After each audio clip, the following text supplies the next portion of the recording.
All right, in this short video, I'm going to give you a quick introduction to some of the properties of atoms as displayed through the trends that we see on a periodic table. So just for simplicity's sake, we're just going to work with the elements that you see there. I just want to give you an introduction to the anatomy of an atom, just the nature of bonding, what happens with electrons when elements bond with each other. So let's take a look here at the first element. We're going to look at is hydrogen. And so the periodic table is set up, the numbers on there are going to be atomic numbers and atomic mass numbers.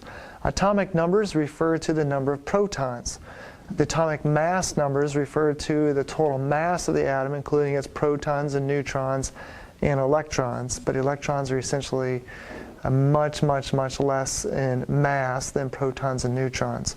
So when you look at the periodic table and you look at hydrogen, you see 1. That is its atomic number, meaning it has 1 proton. So simply I'm just going to represent that with a little positive for its nucleus. It has protons and neutrons in the nucleus. So there's 1 proton. And the majority of the atoms of hydrogen are going to be having 1 proton and 1 neutron. Atoms can have different numbers of neutrons of the same element. Now, as we can find hydrogens with no neutrons, we can find hydrogens with more than 1 neutron. But the majority of the hydrogen that we find has 1 neutron. That atomic number 1 not only refers to the number of protons, it also refers to the number of electrons. So we have this little negatively charged electron orbiting the nucleus at a certain distance away from the nucleus. In a three-dimensional model, electrons are found in this space around the nucleus, orbiting the nucleus at certain distances from the nucleus. And these distances are set distances based on the energy needed to remove those electrons from those distances. So we just simply refer to those as energy levels or energy shells. And so we're looking at the first energy level here of an atom. For hydrogen, 1 proton, there's only 1 electron in its outermost energy level, which is the first energy level. If we were to look at helium, helium has the atomic number of 2. What does that look like? Well, it has 2 protons, 2 neutrons, and in that first energy level, it can have 2 electrons. We're still working with the first energy level, and for all atoms, that first energy level can only have 2 electrons. All right, but if we were to look at, let's say, carbon, its atomic number is 6. And that 6 refers to the fact that it has 6 protons and 6 total electrons. So I could draw 6 protons in the nucleus. I'm just going to do that quickly here. And there would also be neutrons in there. 1, 2, 3, 4, 5, 6, 7, 8. I have too many neutrons.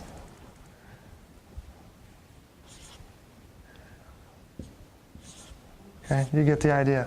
Now, there's its nucleus.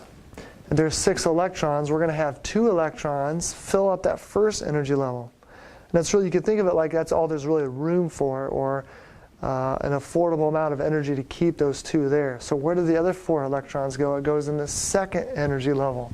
So I'm going to draw that here. Again, energy levels are really distances from the nucleus. So there's 1 electron. There's 2 electrons. And then we have another energy level at a certain distance away from that nucleus.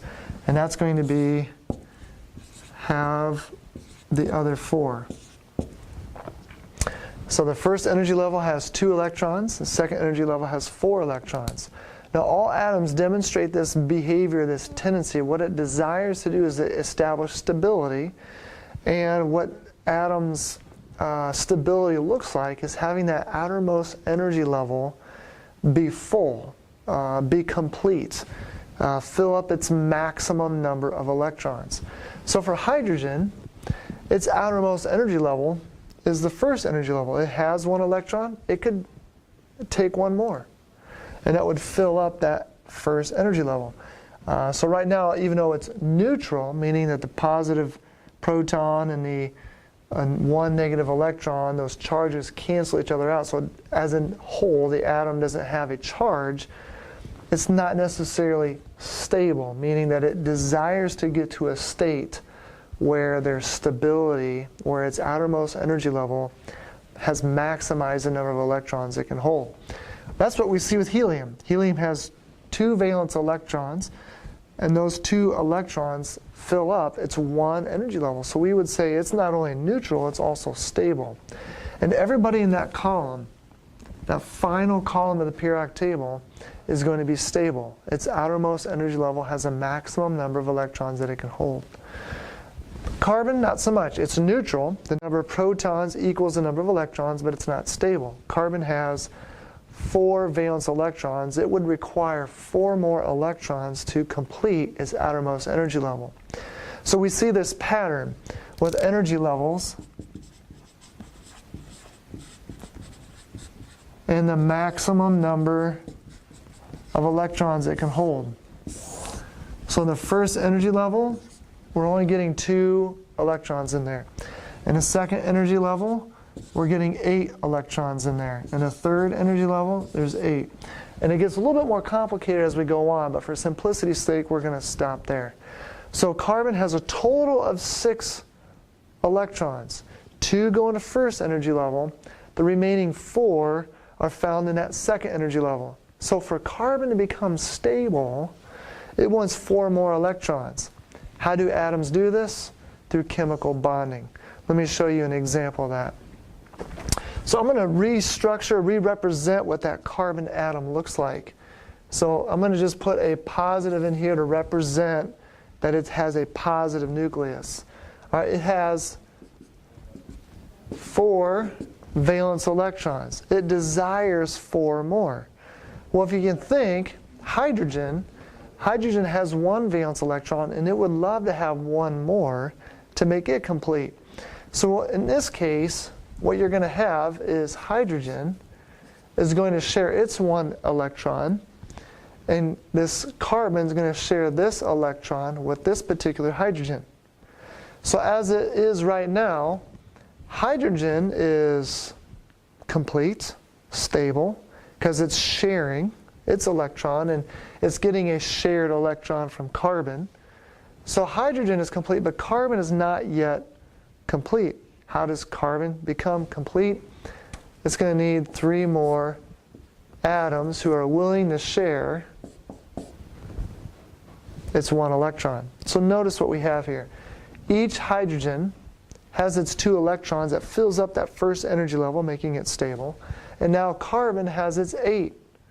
So those electrons, if you visualize this in a 3-dimensional model, those electrons are spending the majority of the time between these 2 atoms.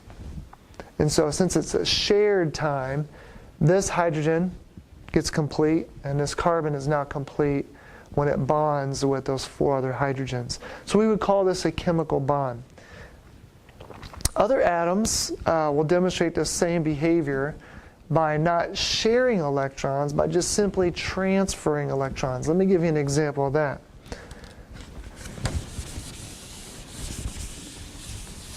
Let's take a look at this particular atom here, lithium. Lithium's atomic number is 3.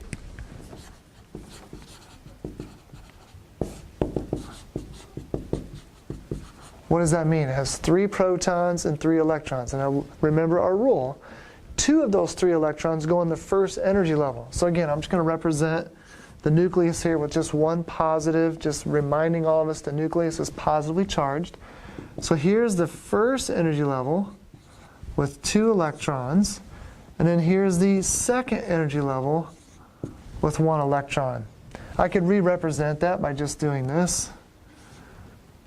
And just showing that 1 outer valence electron. Okay, so those can be synonymous. I'm just removing that first energy level. So sometimes you'll see that as well. Okay, sometimes you will also see it like this. Lithium and we're going to give it a positive 1 charge when it makes an ion. So this lithium ion is charged. How did it get to that? Well, let me back up and tell you how. So if you look at this lithium, it has 1 valence electron.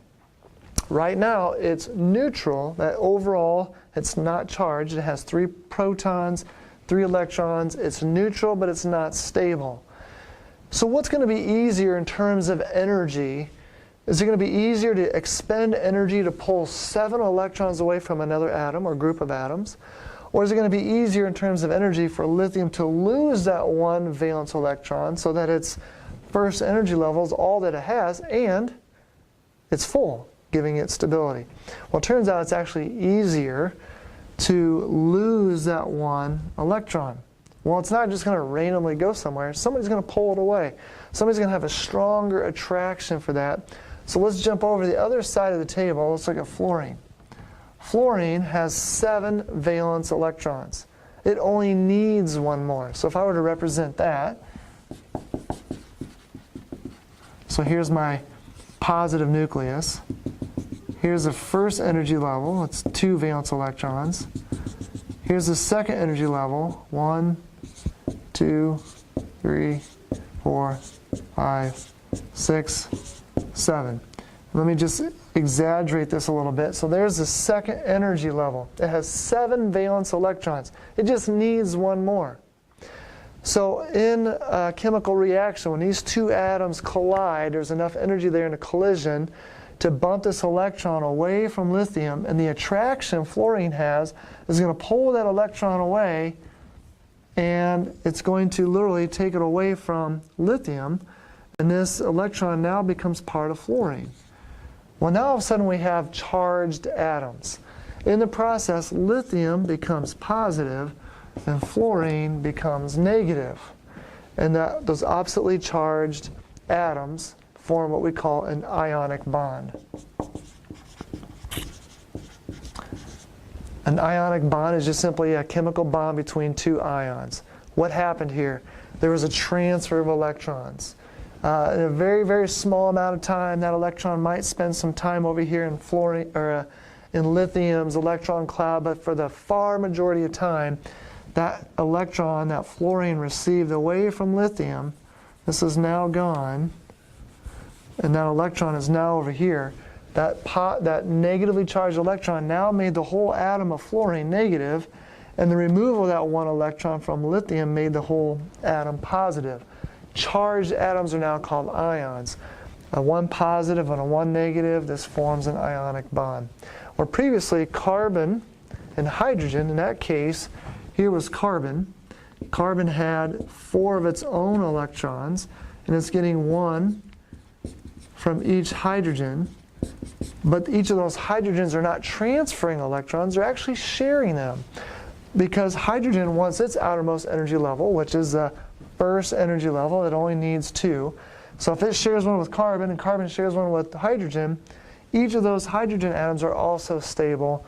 We would call this a covalent bond, where there's a sharing of electrons. Okay, so just a couple more pieces of information to give you a basic introduction to atoms and a little bit of bonding here.